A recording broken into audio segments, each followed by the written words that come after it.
Reciprocal relief, however, was far more popular. This was relief that would generally come from within the local community and usually from those in the same status as yourself. The person benefiting one day could be the donor of tomorrow. This fosters sort of you help other members of the community when they are down, and we will help you when you are down. This is kind of like how close some tight knit. Like, yeah, wow, that's real. That sounds really sweet, bro. That sounds really nice. Yo, you know, in the Ku Klux Klan, it's really just a bunch of like-minded individuals that help each other out of the kindness of their hearts. Oh yeah.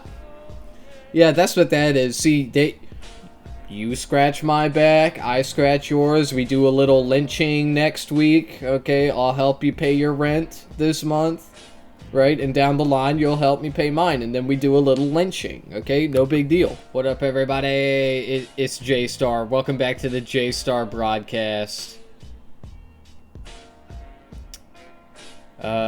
Nobody has uploaded today. There is no content except for Leaflet. Okay, Leaflet is like the only person that has uploaded today. So thank you, Leaflet. Thank you. As per usual, you're always giving me content when nobody else is. Thank you. Let's go. Why social safety nets don't need to stay? Oh, good. I don't like to stay. Hello, Internets. One of the most ridiculously common misconceptions against libertarians, or sometimes just fiscal conservatives in general, is the false claim that we just want the poor to die, that we just want to completely strip the social safety net. Wait, that's not what we want. I wasn't in that meeting. The less fortunate and have the working poor processed into biomatter or something when they are no longer useful. You may see many people on the socialist side of things saying things like this all the time. This strong argument is often followed up with the claim that you need a strong government. Well, it's not really it's not really that you guys want everybody, all the poor people to die. I mean, some of you are like that, but the rich people, yeah, they certainly unapologetically think that. And even Republican politicians are straight up like, yeah, we just need to, like, emulsify poor people. Didn't Brian Kilmeade on Fox News say that we should euthanize homeless people? Isn't that like isn't he like a conservative spokesperson, right? Doesn't he uphold conservative values? Taxes, of course, or else the extreme poverty and death and doom and rioting in the streets and lots of bad stuff, bad things, etc., etc. Well, my point is, Democrats, the politicians, at least try to hide it, you know. But when it comes to like the average person, the voter, okay, the average party member, yeah, I mean, nobody wants to kill the homeless, okay. The average person doesn't want to do that. It's the rich people that want to do it. It's the propagandists and the politicians that want that. Because they are fucking reptile people or something. I don't know. In this video, I'm going to explain why this is simply not true. Why society actually can provide people with a decent social safety net from private sources. Okay. From private sources. Are not as prevalent as they could be. This is an important subject to tackle. Yeah, man. Even a lot of people on the right side of the political spectrum often fall from this misconception that a strong state is needed to redistribute wealth. When in reality, humanity is quite resourceful and finds ways to be altruistic and helpful to one another without the state, as evidenced by the simple fact that we actually did so in the past. No, really, we did. True private welfare has in fact been tried. And to truly understand this concept, we must go back in time to late 19th and early 20th. The company store. The focus of this video, the tale of fraternal societies.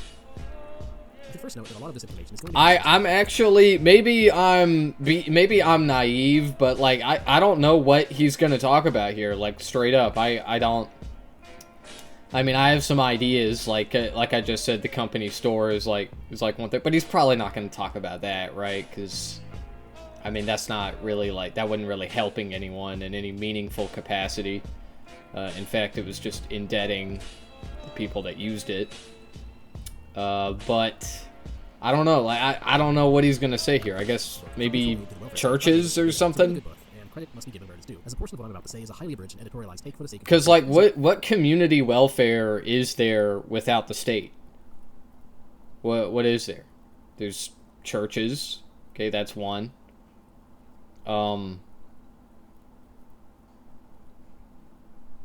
I guess non-profit organizations, they do community outreach, right?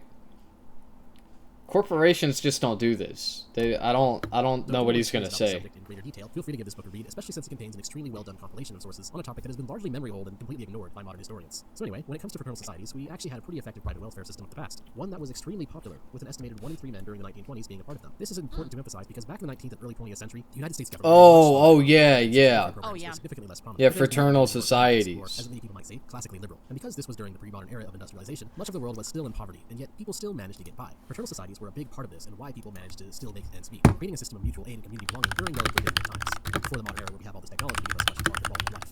Anyways, the basic explanation of a fraternal benefit society is a private and voluntary knowledge-based democratic organization that provided certain mutual aid benefits to its members and their families when they were struck by various life hurdles. They offered many benefits that mirrored much of what the public safety net of today offers. But the most important benefits were cash payments as a result of not being able to work, unemployment benefits, building homes and businesses, medical care through a lodge system, sick pay, helping members in their old age, scholarships, and orphanages. Millions of Americans during this time frame of the 1800s to early 1900s were part of these societies and received many different mutual aid benefits from them. And again, it was all coming from the private sector. In this light, you can sort of think of them as agencies that were often run through Yeah, so the Achilles heel of fraternal societies is really that they are exclusive. Okay, that's like the that's the road that like liberals will go down when they talk about these things, and it's accurate. Okay, but fraternal societies are exclusive for a good reason. Okay, and that reason is that rich people, they don't give a fuck about anyone, and they don't want to give money to people for their, for their benefit.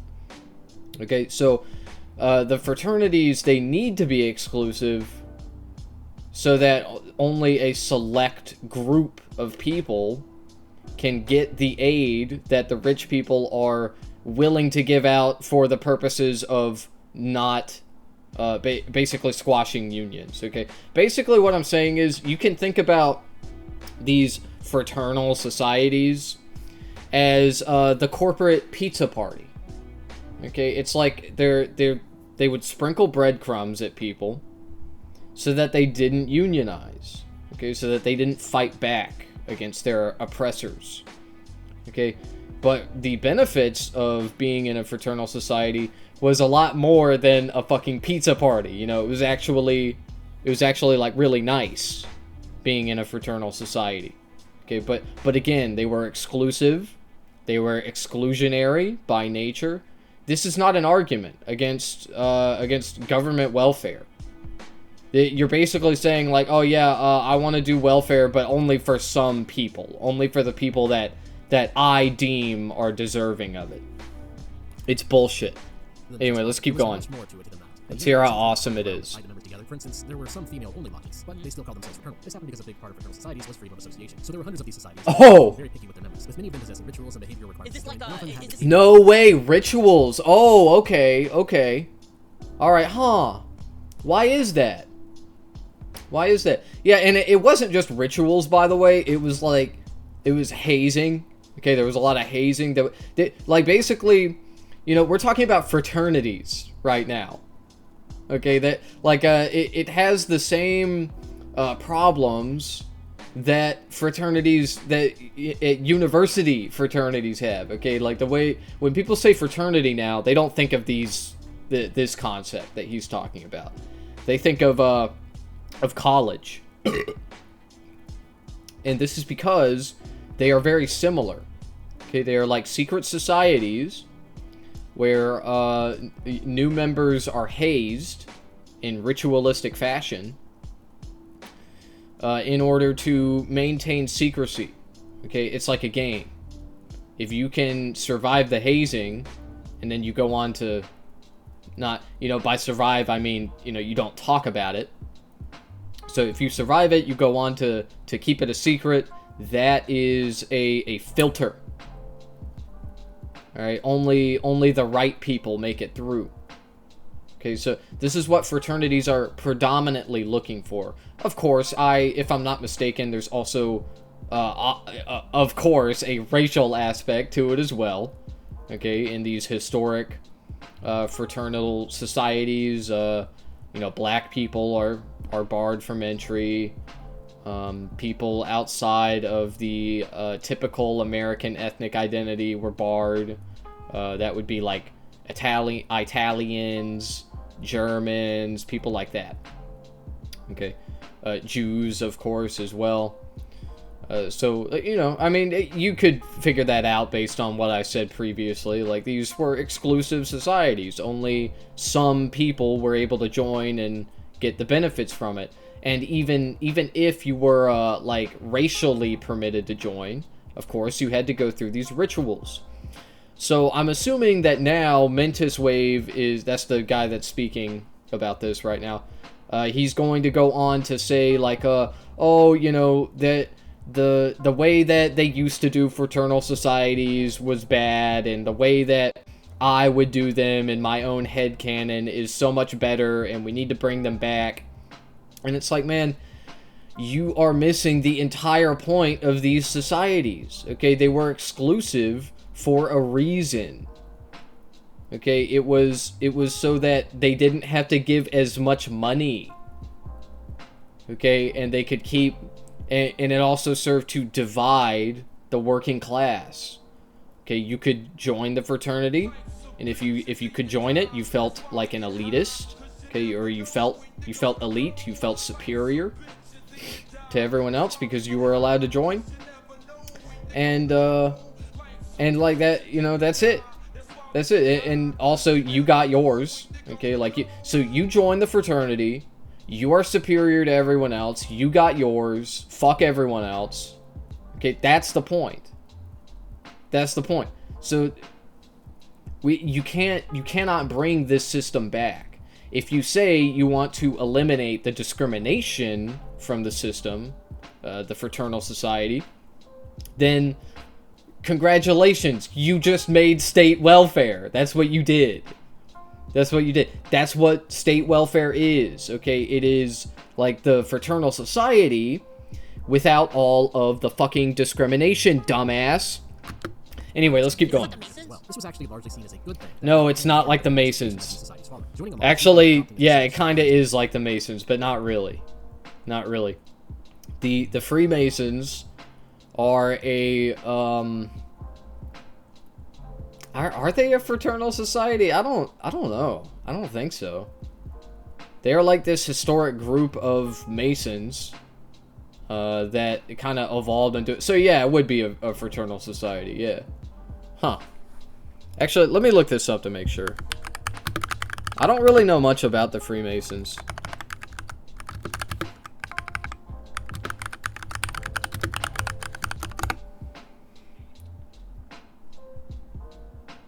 I misspelled that.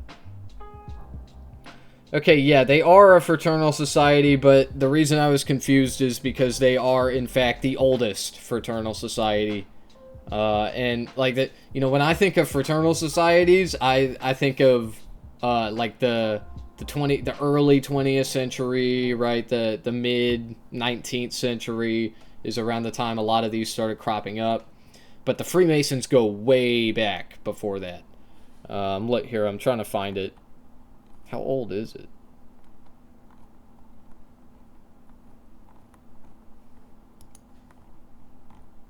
I'm not seeing it. How old are the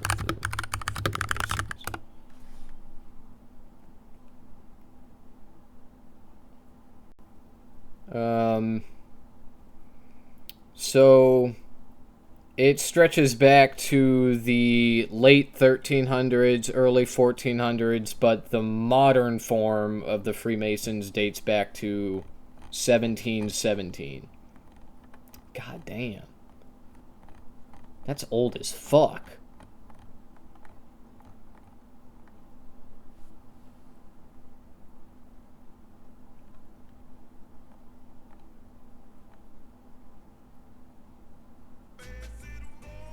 Nice. Okay. Now, anyway, while we're on this topic of like rituals and fraternal societies, I forgot to mention accountability. Okay.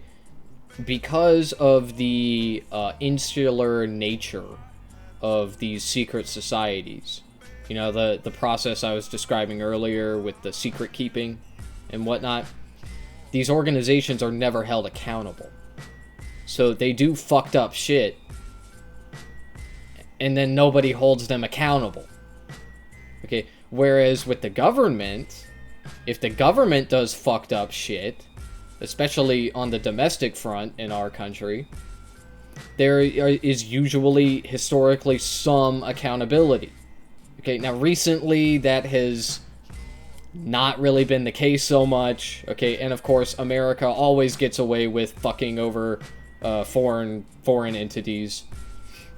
But yeah, I mean, these are the problems with these ritualistic societies. They do secrets. They're exclusive.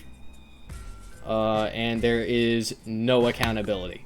Okay. Anyway. Practice. Many lodges put a focus on encouraging their members to adopt socially sustainable moral principles, such as encouraging self-control, self-governance, self-reliance, responsibility, good moral character, leadership, and often tied together with the promotion of mutualism, which in this sense meant a cooperative society where all parties mutually benefit from each other's contributions to the lodge. Having a set of virtues promoting strong character was generally very important to these societies. Yeah, much better than the government. That being said, I do not.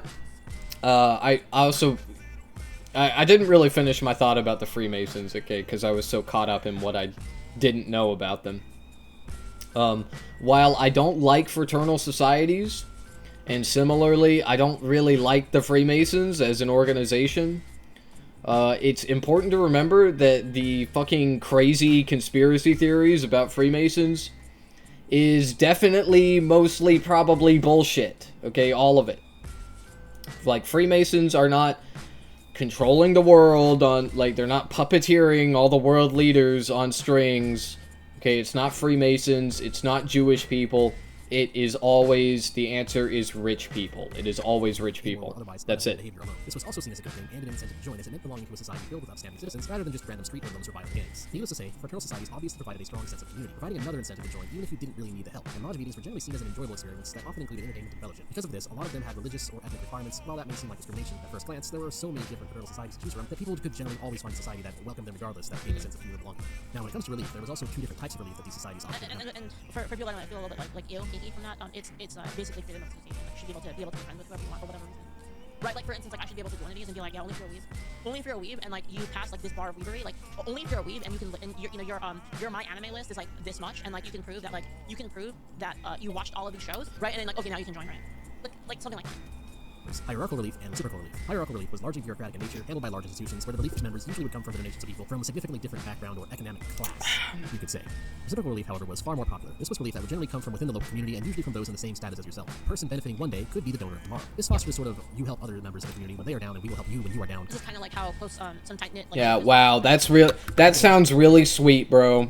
That sounds really nice. Yo, you know, in the Ku Klux Klan, it's really just a bunch of like-minded individuals that help each other out of the kindness of their hearts. Oh, yeah.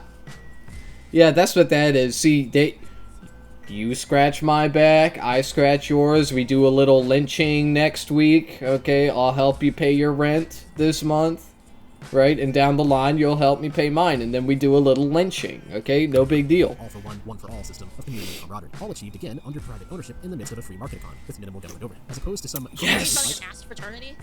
Honestly, I should. Like, not even joking. Like, maybe I should actually. Some people might tell you, yeah, go do that. Go join the clan, bro. You would fit right in. Making it affordable to the working class poor of the time. This was known as medical lodge practice. Rather than paying a large sum to see a standard medical practitioner, what fraternal societies would do in order to provide medical care to their members would be to hire doctors at an annual salary rate, who would then provide care to said members in their local lodges. Like a lodge specific practice societies to, in a sense, split the medical costs between each other. Yeah, so they would just literally buy out the doctor like fully, and be like, you doctor, work for us. By each paying an annual membership fee, and only using the doctor's services as needed. Which again, because most fraternal societies promoted ideals of mutualism and responsibility, members had an incentive not to abuse. Yeah, like you don't have Quangos joining. Like, you can wow, that's so awesome. Yeah, that's so yeah, let's buy a doctor so that nobody else can go see this doctor, and only members can go see the doctor. Yeah, that, I see no problems with that. Yo, that is so efficient. That is so much better than the system that I have in mind, where we have a free public healthcare, and anyone can go see a doctor whether they joined a stupid little secret society or not. Yeah, what the fuck was I thinking? What, you want to be able to see a doctor when you haven't even joined a secret society, you fucking moron? What the fuck is wrong with you? Like you gatekeep it so that they can't join.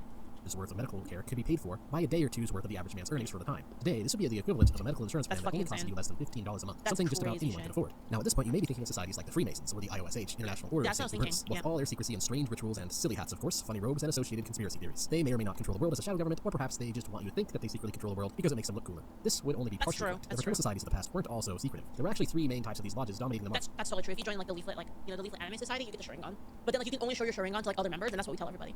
Around the end of the 19th century. First would be secret societies, such as the Masons. Second would be sick, funeral, and other mutual benefit societies. And finally, third would be societies focusing on life insurance. However, there was a lot of overlap here. For instance, a fraternal society, if they chose to do so, could be all three of these, being a secret society that offered all kinds of mutual aid and community while still being secret. But they didn't have to if they didn't want to. I could go into more detail, but probably the best and more interesting way to explain how I mean, all... it's kind of fun, right? Like So you mean that it's just like a more convoluted and stupid fucking process of pre-existing healthcare, life insurance, shit like that. Like you didn't need to join a secret society to get any of these things. It just became a lot more attainable for poor people to join these weird little secret societies, when in reality the government could have just been offering it to people the entire time, and eventually did, through the form of Social Security that were like me, right? Like if I were in to the make, like, 1940s. a weeb secret, like not a secret, fraternity, whatever they call it, right? If I make like a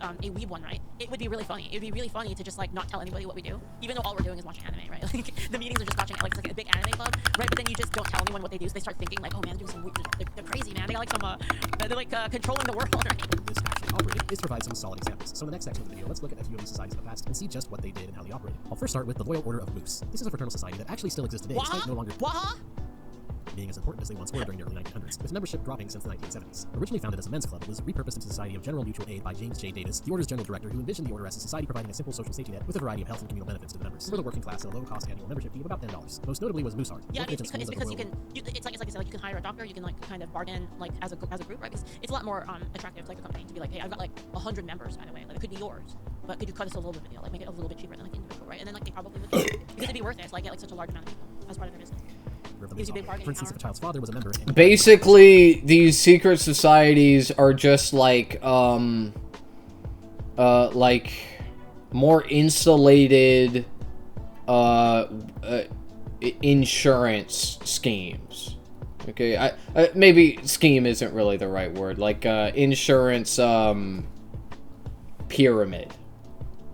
Okay, like you pay into it. You know, you pay your dues, you have a pool, an insurance pool. Of course, the people at the top, they make out like bandits, right? They run the, like, you know, however, you can say all day that, like, oh, these societies don't have quangos or whatever. For anybody that doesn't know what that word is, a quango is basically just like their word for a useless bureaucrat. Okay, and I mean, leftists use the term as well, but it's kind of antiquated. I think it might be racialized. Like, it may have like a discriminatory, but I could be wrong about that. Okay, whatever, it doesn't matter. Okay, because saying it don't make it true. Okay, there are bureaucrats in these secret societies. Of course there are. You need somebody to organize the secret society.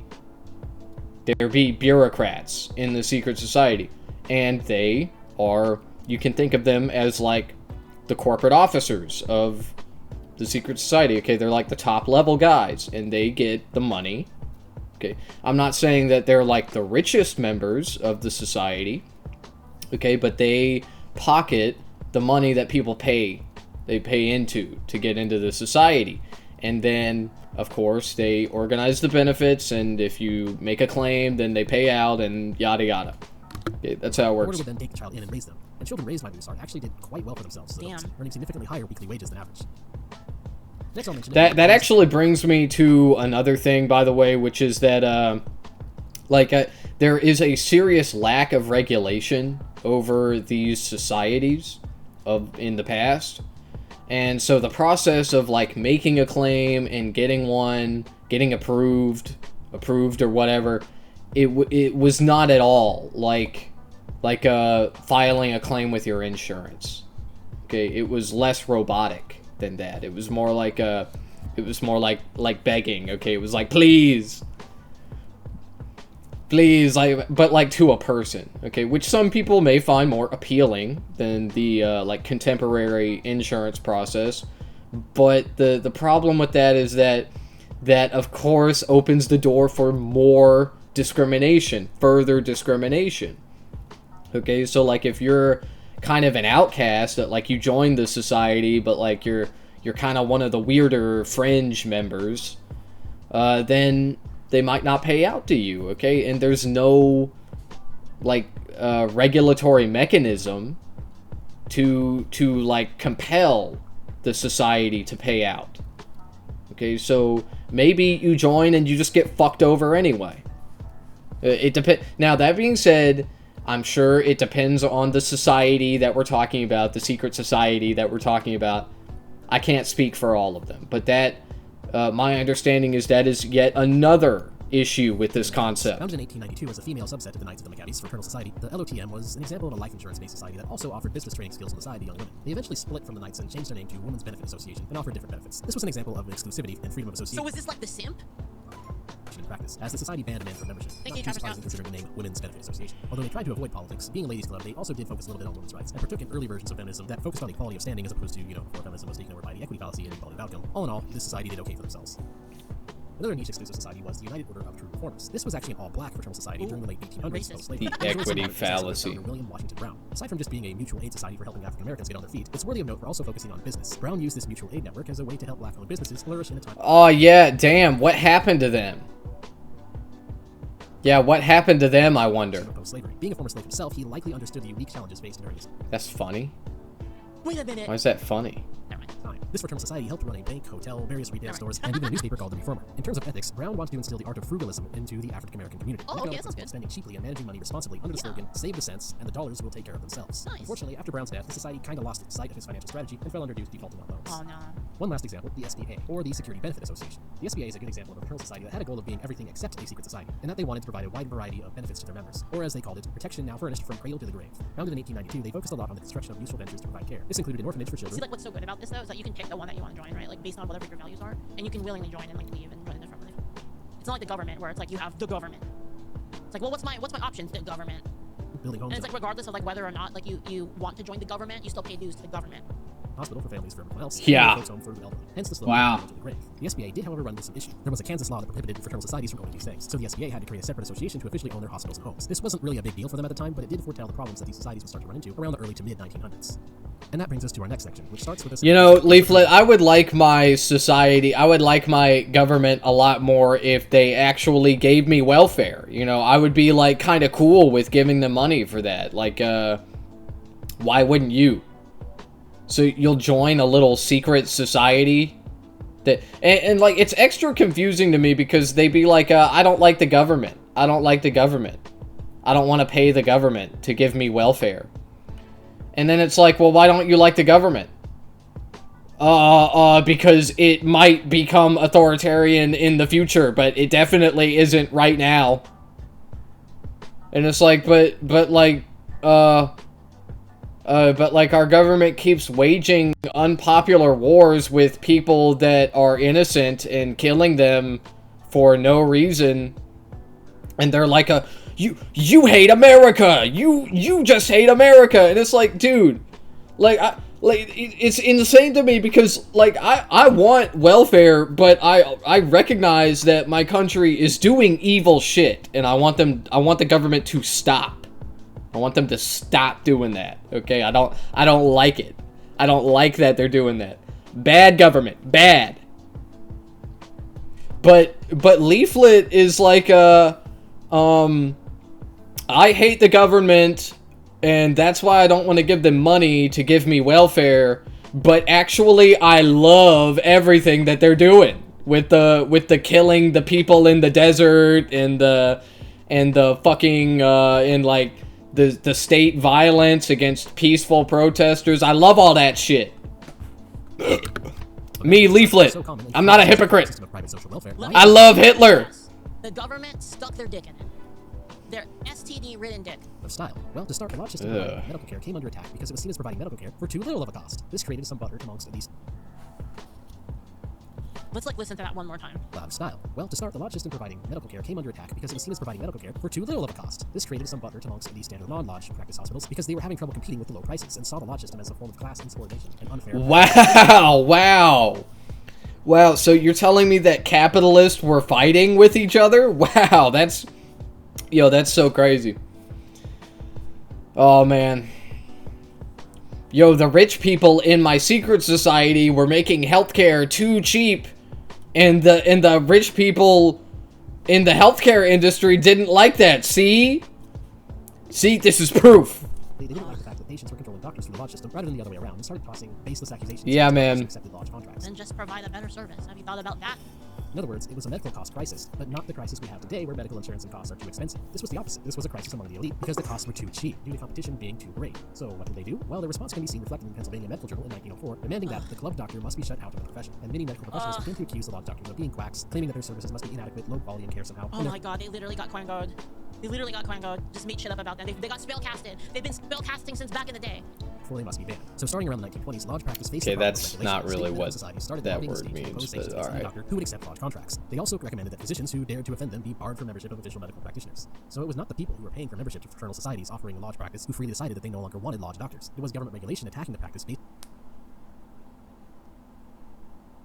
government is so ass. Do you see what I mean now, Chad? Chad, do you see what I mean? Like, do you believe me now? Like, do you see how, like, every time something bad happens, I can, like, literally say, I bet this is because of the government, and it, like, almost always is because of the government. Like, they fuck everything up. Like, literally everything gets fucked up by the misguided government. principles that ultimately killed the lodge doctor. This is all covered quite extensively. Yeah, you know, affordable healthcare for only a select few of individuals that are qualified to join a secret society, and the government being like, hey, and also it's destroying local competition. And then the government's like, hey, that's kind of, like, you shouldn't be allowed to do that. Like, I think I'm gonna do something about that. Yeah, that's the government's fault. Yeah, that is totally all the government's fault. For sure, bro. Yeah, I see nothing wrong with this system. We were simply afraid of the steep competition. With lodge practice dying out in medical care, fraternal societies now Dude. and unfortunately their problems did not end there. Oh my god. This shit is so insane. Why can't I have my racial hierarchy, my pure ethno-state? Anarchy is also gay. They're both gay. Big government and anarchy are both gay. Okay, well, I thought that government bad. So what you're saying, what you're implying in that statement is that some regulation is necessary. Okay. Okay. Well, I don't ever hear you talking about good regulation or, like, good theoretical regulation, whether it's in practice or in theory. All I ever hear you talking about is how the current regulation or the regulation of the past is bad, and we need to just get rid of it. Well, okay, well, what regulation do you want? I don't know, man. With fraternal societies hamstrung, eventually reached a new deal in the early mid-1900s, which had the government offering many of the social programs that fraternal societies were having a difficult time providing anymore, and thus the government came in to provide a solution to the problem that was arguably mostly the government's fault. Truly, our heroes. From then on, fraternal societies slowly started to butter out. Yeah, dude, it's all the government's fault. Yeah, bro, it's the government's fault that fraternities exist. You know, I agree with that. It was their fault at the time. It's just that they then did something about it. It's so funny that he shows a picture of FDR and he's like, look at this evil man. This evil man that literally ushered in the golden age, the 50s and 60s that these people are always fucking drooling over, jerking off to, hearkening back to. They want it so bad. They want it so bad, but they like won't acknowledge what it took to get us there, which was fucking regulation under the FDR admin. But it pales in comparison to the vast network of societies that people in the U.S. once had to choose from. This all provides an important economic lesson to be learned for society as a whole. Oh yeah, you could join the Aryan Master Race, the Aryan Brotherhood. You could join the fucking, I don't know, the actually, what else is there really? I don't know. That's about it.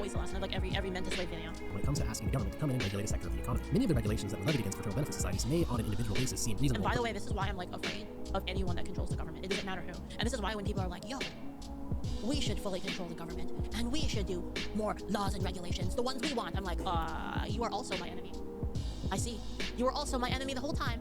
For instance, barring law doctors is of course framed in the Well context of played. improved medical care overall, and a law requiring. But you just said that anarchy is stupid, which implies that you want regulation, which means that you want the government to do regulation that you want. So how are you any different from this person? You're just, dude, like you're just fucking, you're sucking your own dick, and you're like, look at how awesome I am, when you are literally sucking your own dick, bro. That's it. Non-profit may also seem relatively innocent at first, but the problem is Look at how you're sucking your own dick, and you're like, look at how great I am for not sucking my own dick while you are sucking your own dick, bro. often creates unforeseen It's crazy. If we were able to actually go back in time and prove to our great-great-great-grandparents that lobbying the state to regulate competitors would eventually lead to collective doom for most of their term societies, I imagine many of them would have a very different stance on support for said regulations. So let's now come back to the present day and go over how all And that's why when you look at laws, right, like you remember they said, like, you have to, when you're prescribing things for the future, you have to consider the maximal. Remember I keep saying that? Like, when you say something like, let's take that to its maximal, because people will take it to its maximal in order to abuse the thing that you made with good intentions. They'll take what you wanted with good intentions, and they will fuck it beyond recognition. Okay, well, the maximal position for you is Hitler, which you have already said, like, Hitler is cool. I love Hitler. Hitler is so awesome. Like, you said that, bro. So what you actually meant is that the government should control everything, right? Like, they do this all the time. this ties into modern private security. If you, Leaflet, were in power, if you controlled the levers of society, you would be Hitler. You would do Hitler shit. That's the I'm not even taking it to the maximalist position, unironically. Like, I could go even further and say, like, oh, here's what would happen if you took it to the most extreme. Okay, no. Like, that's just straight up what you would do. Okay, you would genocide a bunch of people, right? You would try to instate in a nation of ethnic purity. Okay, that's what you would do. Because you love Hitler. And thus, a much more modern equivalent would have to fit in with You said that. current governments. I imagine such a system would be a fusion of current organizations and the mutualist nature of current society, leading to a combination of both reciprocal and hierarchical, rather than just focusing on reciprocal aid alone. Now, at this point, some people might be asking the questions: why even bother with privatizing the social safety net at all? Doesn't the government already provide decent enough benefits? Nope. Nope. You want proof? Canada. How's that going? I have a headache. Have you considered yourself? My tummy hurts. How about yourself? The state can do it, then why use privatization? We have programs like SNAP. Yeah, that's how it works, bro. Yeah. Yeah, they just tell you to kill yourself over anything. By the way, what she is touching on here, there is some truth to it. I think that, that there have been some cases of, like, state, aided suicide that probably wasn't the right move. Okay? But at the end of the day, I am pro state suicide. Okay, I'm an advocate for that. I think that if somebody is in an immense amount of pain, they are at the end of their life, they have a terminal illness, then like a doctor helping them kill themselves is fine. Okay, as uncomfortable as this conversation is, that's what I believe. You know, and these people will take advantage of how difficult this thing is to talk about. Congrats for making it this far in the video. That's amazing. You're amazing. Wow. I'm recording this in the future because in this video there's about to be a chatter that comes in, and he doesn't really derail that much, maybe a little bit, but I end up talking to him a lot and losing focus on the video. So just keep that, understand that, keep it in mind. I get a little sidetracked while I was talking to him. Once this video ends, I actually go on to talk to this person, and he's a veteran, the United States Army. he had some interesting things to say in our conversation, and if you're watching this, I've probably already uploaded it. So I should be uploading it the day after I upload this video. So be on the lookout for that. It's pretty interesting. I'd say it's more enlightening than this bullshit. What fucking Leaflet is saying. Leaflet, God, Leaflet is so stupid, dude. I was rewatching this, and it's just I'm gonna just let it play. Okay, thanks for watching. Have a good day. It gave me a warning when I clicked on your stream. Ah, well. That's alright. What did the warning say? That's interesting. Do you think that's a good thing or a bad thing? Giving you a warning.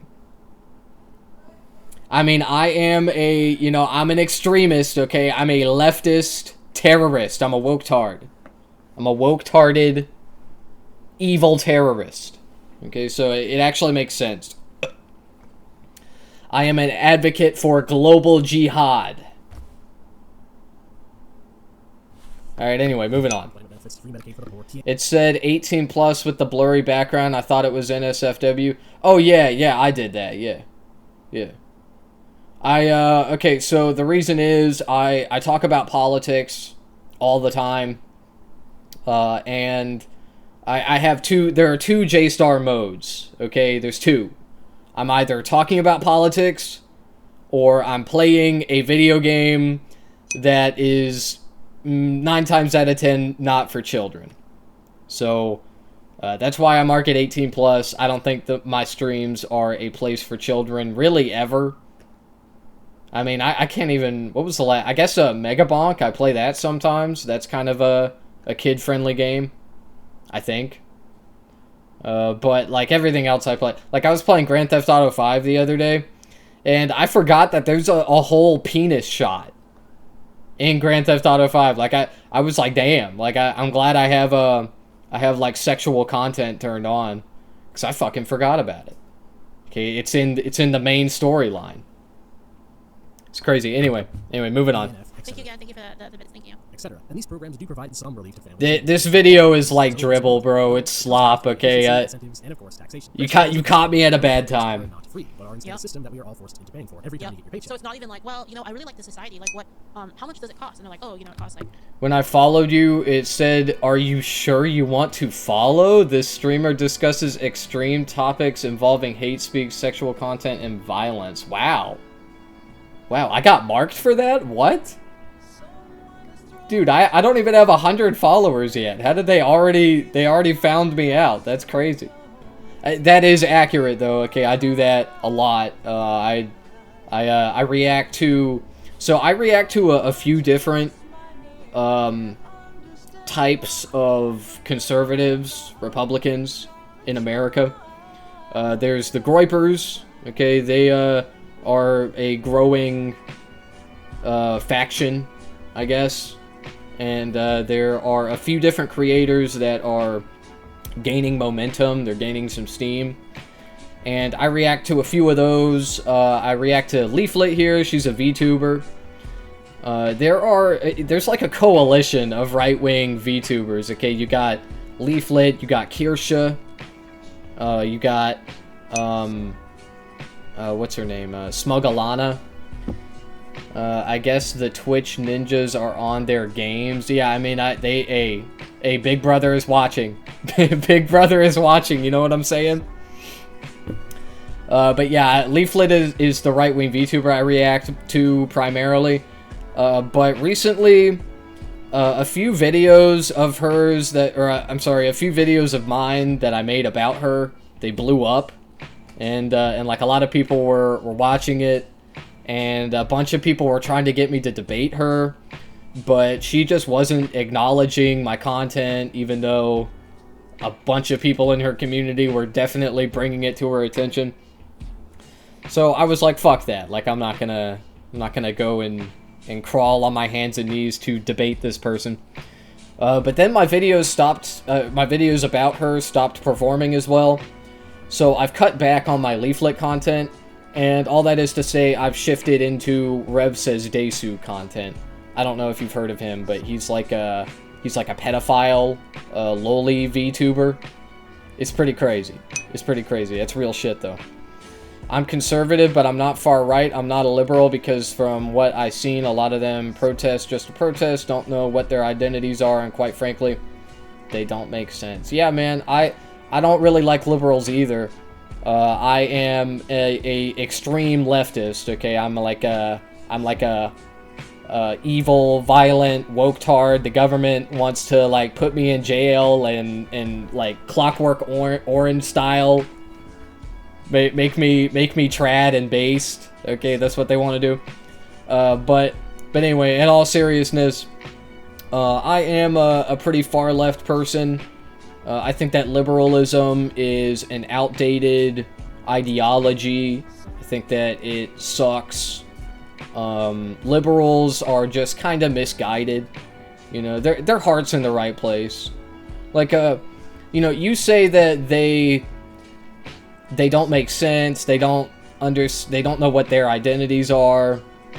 They're really just kind of kicking and thrashing at a system that they instinctively know they don't like, but it's difficult to articulate why.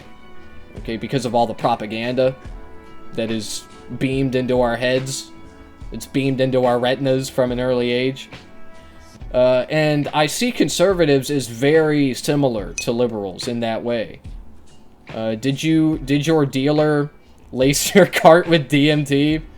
Because I don't think the government is after you.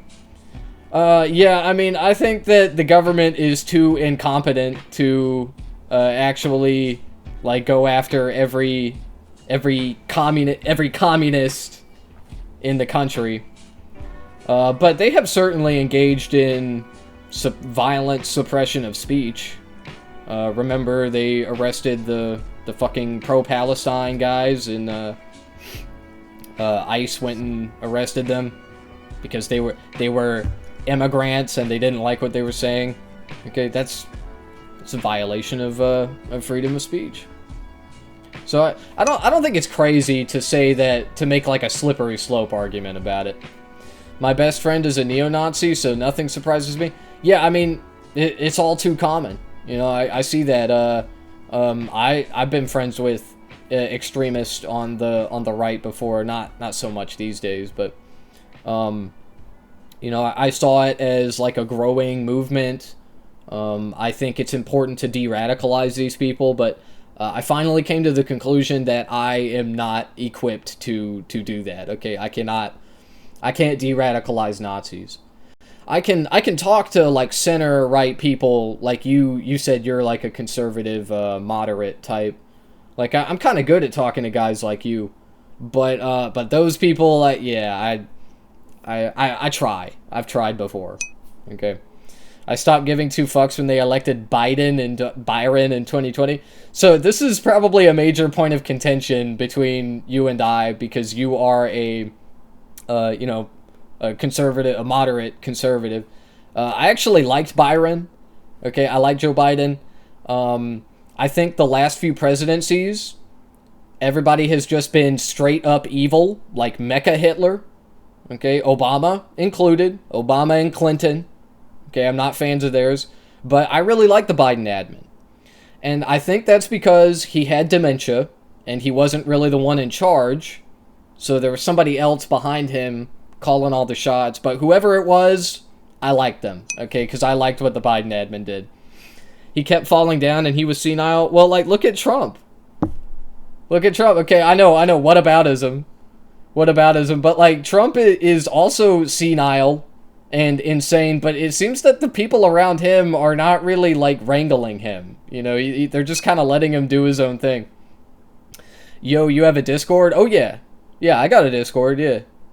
Yeah, and actually, I'd like you to join it because I had to ban the last conservative that joined it. And he was the one that talked the most. But I had to ban him because he called Obama the N-word. I don't have a bot that tells you. It should be in the description. You can also look me up on YouTube. If you can't, I have it in my, I have it in all the descriptions of all my videos there. I upload my content, I react to these people, and I give my takes on them. Usually when I react to Groypers, I get like 0 views. Sometimes when I react to people like Leaflet or Asmongold or Rev Says Desu, I'll get like brigaded by their communities. And that's always fun, okay? But it's a lot of hate, is my point. So that's what you're going to see if you go to my comments. You're going to see me arguing with people and in not so good faith fashion, okay? But that's kind of just how it goes. But anyway, dude, I'm telling you, Asmongold fans, they are the most insane that I've encountered so far. Okay, I'm sure I'll find even crazier people. The Groypers, they watch my videos, but they don't ever comment. They don't ever comment, and I find that strange. I find that weird. Like, you're watching my shit, but you're not talking, you're not engaging with it, like you're not disagreeing with me. I don't get that. You know, when I watch someone that I disagree with, I'll leave a comment, or I'm streaming it and I'll like react to it and I'll upload it. I don't get that. Join general? You mean the voice channel? Yeah, look, man, I don't want to be mean. I don't want to be rude, but like I don't really know you. I'm kind of in the middle of something right now. You know, I appreciate your enthusiasm, right? And I'll read your chats if you were talking about the text chat. But I'm not going to join the voice chat right now.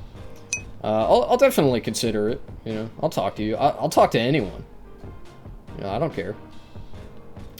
Anyway, it was nice talking to you. You know, I'll keep reading your chats, but I'm gonna unpause the video now. And you're like, okay, well, what's the benefits that you're giving me? Oh, well, we're gonna give you this, this, this, and this. And you know, we'll help you with these things too. Also, you get to go to the party at the end of the month. Sorry for being pushy. No, it's And okay. okay, thank you so much. And then you go to the next person, and you're like, okay, well, Hey, I like that. This other place, they're gonna give me. I like it when people like want to engage with me. Okay, I'm a content creator. Because we also provide you with these benefits. And you're like, wow, that sounds great. It sounds better than the other lodge. And then you just keep doing this. Until I hope you don't mind that I like have to set boundaries, because if I don't, then like yeah, you're just one person. Okay, my stream is small right now. Like I get stragglers, but usually my chat is empty. Oh, you like that, you kinky fuck? All right, bro. All right, I'm gonna let that one slide, but anyway, yeah, you know, I do like it when people want to talk to me, and you know, being pushy is kind of part of that. Like, oh yeah, talk to me. But anyway, if I don't set boundaries, then anybody could come in here, and like there's this precedent that I'll just like drop anything to debate or conversate, and I don't really want to set that precedent. You know, I want to be able to like finish whatever it is I'm in the middle of doing. Money? Welcome. What do I get from it? I don't know, whatever. I don't know, whatever, you know. And then now you have to deal with that shit, right? This problem should seem obvious. Where are you gonna get the money?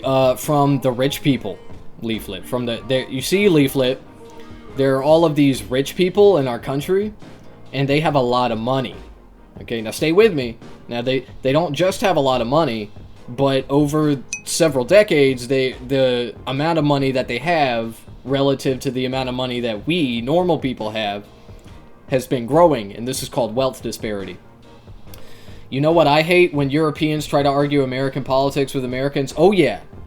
Yeah, I hate that too, man, and it happens all the time to me. Okay, and actually, you know, since you brought that up, this person, Leaflet, a lot of Europeans in her audience. Okay, I can't prove it. I don't have the data to back that up, but like go read the comments. Okay, go read them. I'm telling you. And Asmongold too. Asmongold, a lot of Europeans, right-wing Europeans in his chat. Okay. And I think it's because these people are like stupid, and it's obvious. Okay, they're like, you know, they're idiot coded or whatever. They don't try to hide it. Like they're like, I'm stupid, I'm ignorant, I'm ignorant and I'm proud. Europeans love that shit, especially the right-wing ones, because they are elitist. They are smarmy. They think that Americans are stupid. And there is some truth to it, because our education is dog shit. It's like focus on your own country. People are stabbing each other, blowing each other up in your country, and you're focused on America. Yeah, so I mean, you're referencing the, like, migrant waves. I don't really see that as the most major pressing issues in Europe, of course. The migrant waves are a natural consequence of the Allied powers bombing brown people in the desert, in South America, in the global south. And we do this to do regime change and resource extraction, and then we also get the migrant waves, which we can, you know, use as an immigrant underclass to exploit.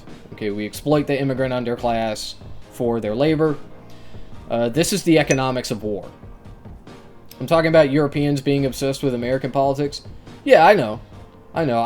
You mentioned the, like, migrants, okay, the immigrants, stabbing and blowing up people. I assume that's what you were talking about. But, you know, that, I was just, I was trying to give my take on it. My bad. I got a little too fucking woke-tarded with it. That's my bad, bro. This is free.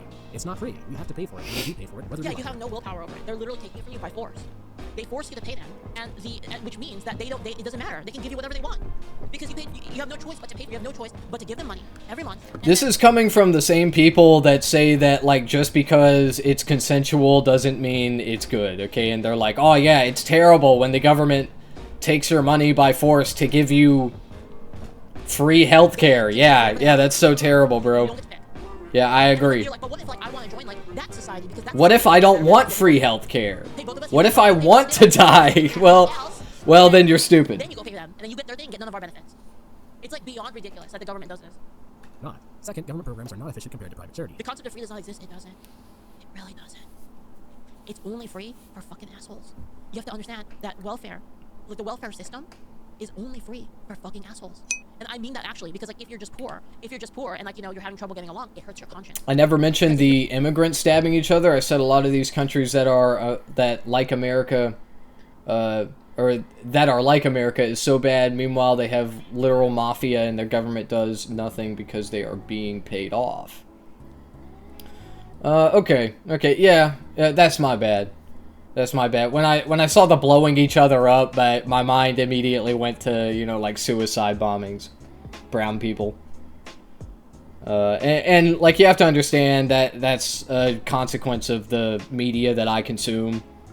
Okay, I don't... a few years ago... Or, no, not a few years ago, but like a year ago, before I started streaming, I watched woke people. You know, like-minded individuals, such as myself. Hassan, Hakeem, even sometimes a little Vosh. Okay? You know, woke-tards like that. But now I only watch these people. You got to learn not to take people's speech out of context. You're right. You're right. That's my problem. I do infer,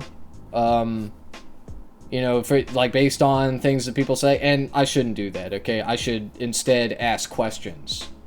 Like, when you said stabbing and blowing each other up, I should have been like, you know, while my mind went to the brown people, I should have been like, well, are you talking about migrants? Are you talking about brown people?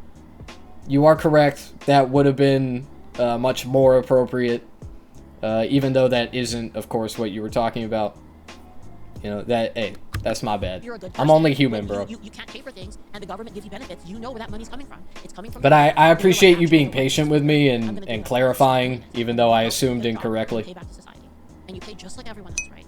But it's free for the assholes because they don't have a contract. Yeah, I'm just talking about the rapid organized crime and sex trafficking in Europe. Yeah, like, dude, fucking, Andrew Tate, Erica Kirk, bro, it's insane. Yeah, especially in Eastern Europe, it's terrible. I wonder where they are sex trafficking the children to. They don't care. I wonder. They deserve it because they're alive, and I'm alive, and I deserve it because I didn't choose to be alive. The answer, of course, is all over the world, but it's not my fault. I can do whatever I want. This is not They all go through Epstein Island, bro. Albania. They're all going to Albania. Yo, what does Bulgaria think about this?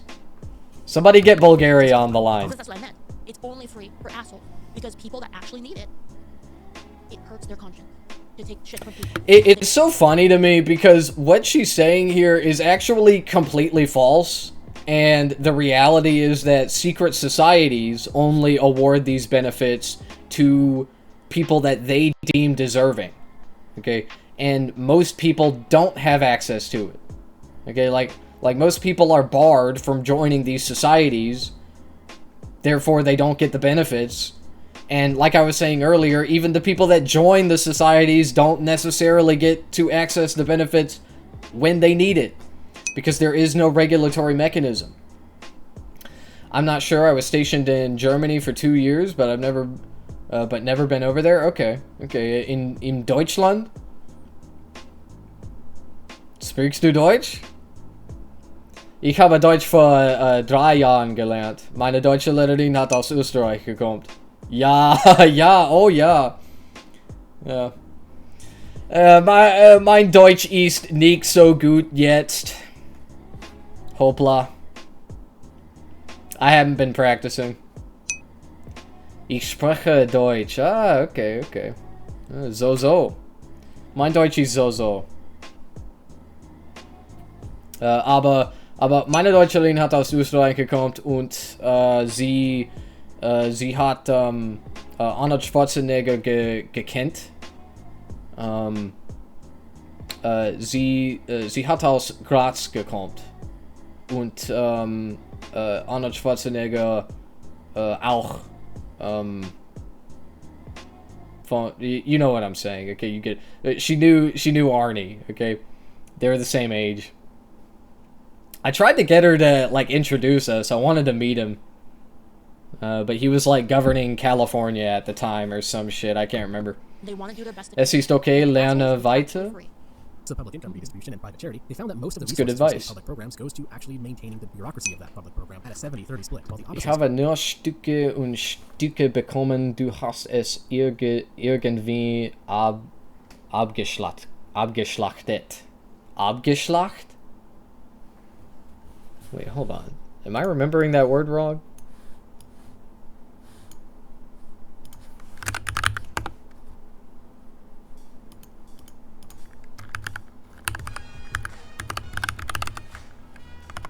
Abschlachten. That means like to slaughter, right? Yeah, wait, what? Haben Sie jemals in der Armee gedient?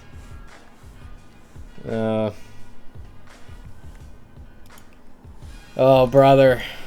My brain. Wait, what was it? In the in the army. Yeah, my bad. No, hell no. No, I learned German because it was one of the languages. So the school that I went to a very prestigious primary school, high school, a college preparatory type deal, and I was very fortunate in my education. You butchered the pronunciation. Yeah, I'm from the South, brother. Yeah, my pronunciations are not the greatest. Also, it's been many years since I actually took German. You know, my bad. But everything I told you is true. Like I did learn German, took it for 3 years. I paid attention. It was one of my favorite classes. But anyway, we had the only German teacher in my state. And so it was one of the languages that we were allowed to take. And we also had to take at least one foreign language class. So I picked German because I like the language. Like it better than Spanish and French. And oh yeah, we also offered Latin too, yeah. Yeah, hey, my bad, bro. I might start learning German again. I need to. My problem was always that I didn't have anyone to speak to. You know, but hey, now I got you. Now I got you, Hino Kazakhs. There are also various problems with each of the I was in the Army for 6 years, 2 years in Germany, 10 months deployed, and around a year and some in Japan. All right, man. Thank you for your service. Not that, well, you know, thank you. Whenever somebody says thank you for your service, I'm like, in my mind, obviously, I don't say it like out loud, but like, it's like, what does that even do? What does that even, like, you know, it's a sign of respect, sure, but like our service members, they go through like the most fucking horrible trauma that one can imagine. It does fuck all. Yeah, exactly. Exactly. And like my understanding is a lot of service members don't give a fuck. Sometimes it even like reminds them of terrible memories. But I say it anyway. I don't give a fuck. You know, it ain't their fault. Like a lot of people, this is something that people on like my side or whatever of politics, they like, my camera keeps unfocusing, bro. I already get appreciation from Big Daddy Uncle Sam with my $4,000 check every month. Oh yeah, oh hell yeah. That's a lot. I feel like that's a lot for that. Damn. Can you buy a Camaro with that? You got a Camaro, bro? Okay, anyway, like a lot of leftists, though, and liberals as well, they fucking, like, are just assholes to like, veterans. And they're like, oh, yeah, they're baby killers. They're evil. Evil Nazi baby killers. And it's like, dude, like, we are not going to be able to build the Marxist Vanguard Party unless we make friends with the veterans. It's because I have epileptic seizures from my time deployed. Aw, damn, man. Damn. Were you running the burn pits?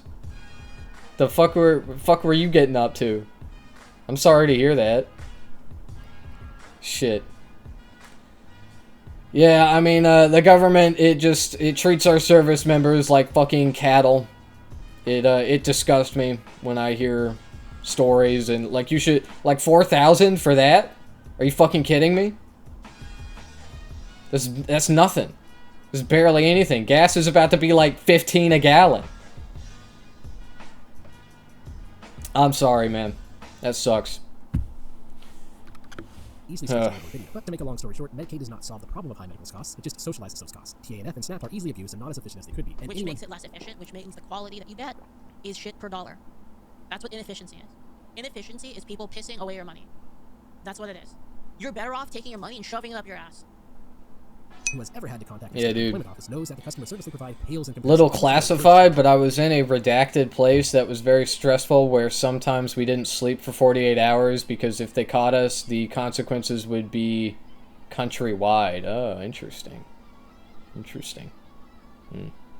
Yeah, I knew a guy while he was in, he wasn't in basic, but he was in like some other training, I forgot what, and he said that, that they would, like, force them to stay awake for 36 hours at a time. Sometimes, like, 72 hours. Crazy shit, man. It's just torture. Like, I don't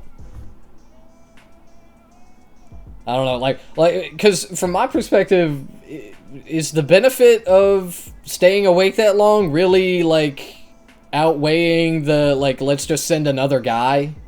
Right? Because if I'm going to stay up for 72 hours, my thought process is, why not send another guy with me, an extra person, so that I can sleep twice as much? That was only because we didn't want the redacted to find us. Okay. I see. So it was more like just for, like, you didn't really have to stay awake. You could have taken shifts, but it was precautionary. You know, like, look, man, the shit that y'all do is just, it boggles my mind on a daily basis when I hear shit like this.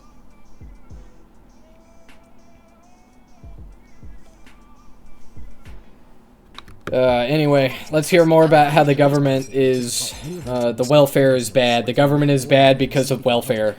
That's another thing, by the way, is you can't even use the benefit. If you make too much money, now you don't even get any of it, but you still pay for it. Yeah, I'm against that. I believe in, like, universal access to these things. Okay, now, that being said, the most elite of our society in the current time, because of the wealth disparity, they don't need access to these benefits. Okay, straight up. They don't need it. My platoon leader at the same time came back to our camp with drugs from the town a mile from camp. It kept us alive. Oh. What kind of drugs? What kind of drugs? What, Addy? Were y'all taking Adderall? The hell? Were you smoking on that chronic?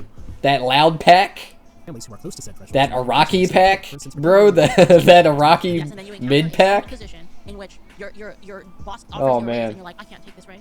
Wait a minute, I can't take this raise because I lose all my benefits, so I actually lose money if I get a raise.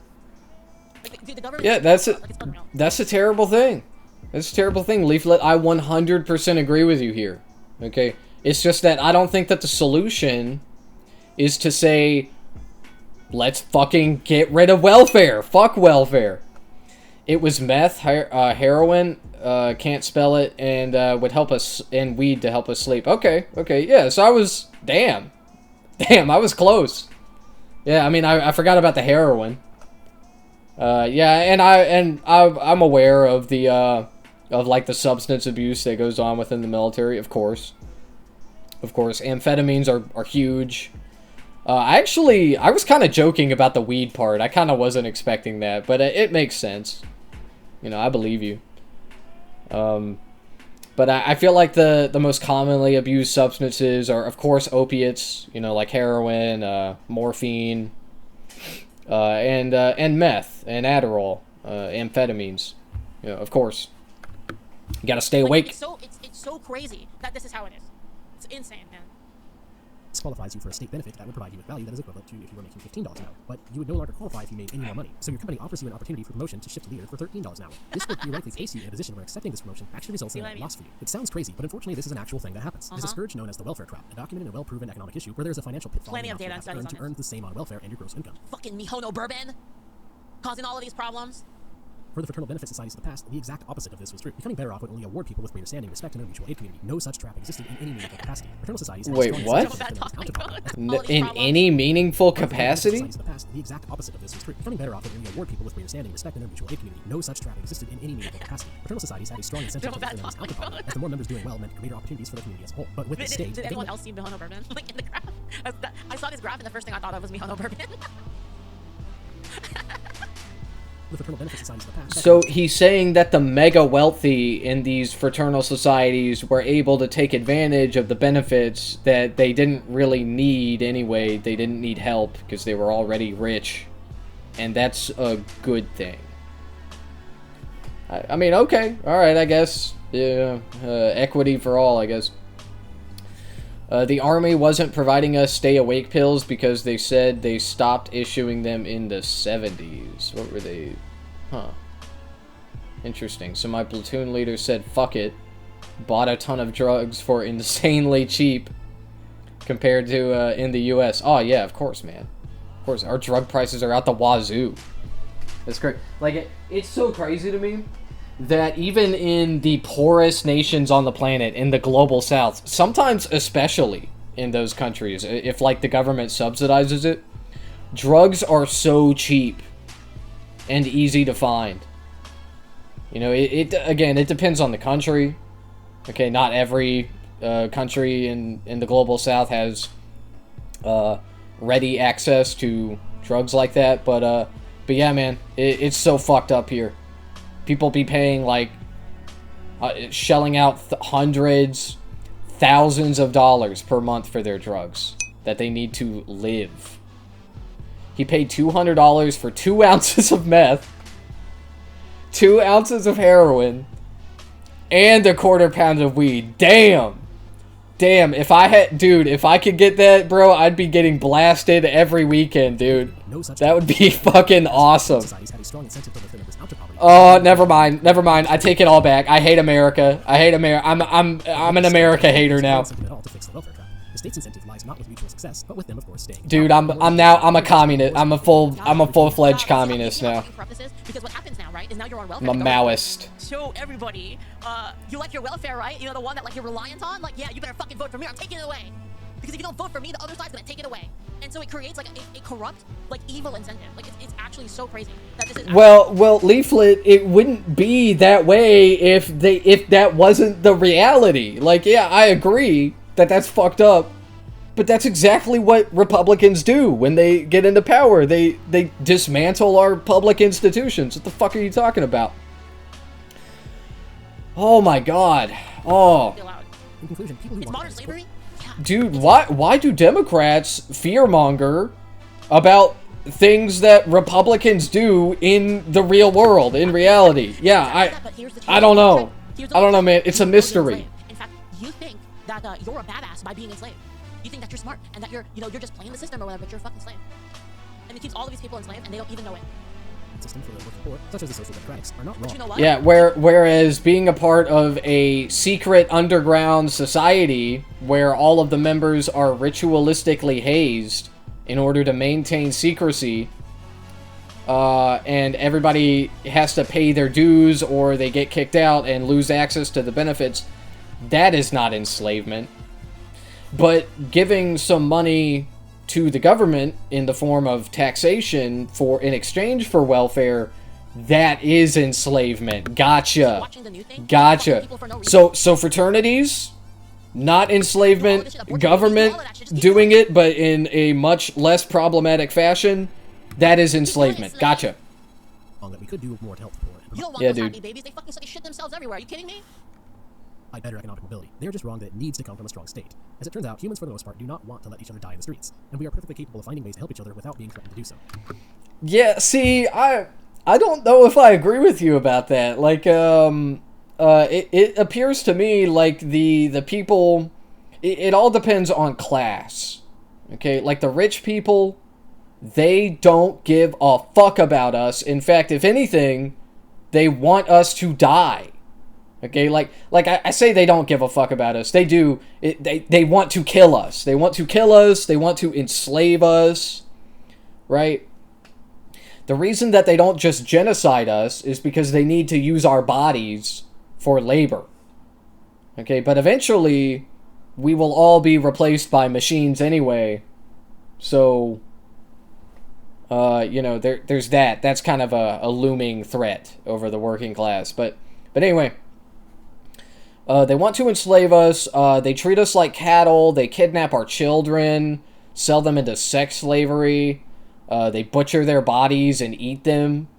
You know, fun little liberal things. Thanks for watching. If you I love liberal society. Oh, and you can follow me on Twitter now if you want, since I decided to actually use the platform as of April 25th. So, till next time. This is an old video, by the way. You know, my problem with conservatives, especially these commentators, these propagandists, like, when you talk to the average person, it's, you know, they're like mostly normal. They're like, oh yeah, I don't want big government or whatever. But my problem with conservatives is this. They hate liberalism, right? They see our society as liberal, which is accurate. Okay, we live in a liberal democracy. A constitutional republic, liberal democracy. I saw you typing that. I saw you typing that. Okay, we live in a constitutional republic, liberal democracy. And it sucks. Okay? And the conservative commentators, they say, you know what would be way better? The Nazis. Let's do Nazism. Yes. Yes! You know, it's like, no, man, I think that there are maybe some other alternatives that would be much better than Nazism and liberal democracy as well. But the constitutional republic mod we can keep. Your auto mod blocked my message. I'm sorry, man. I'm sorry. I can't help that. I actually, I can't read it because I didn't have I use a third-party app, so I can't actually see blocked messages. I need to do something about that, but But anyway, I don't really like seeing most of my blocked messages anyway, because it's usually people trying to sell me shit.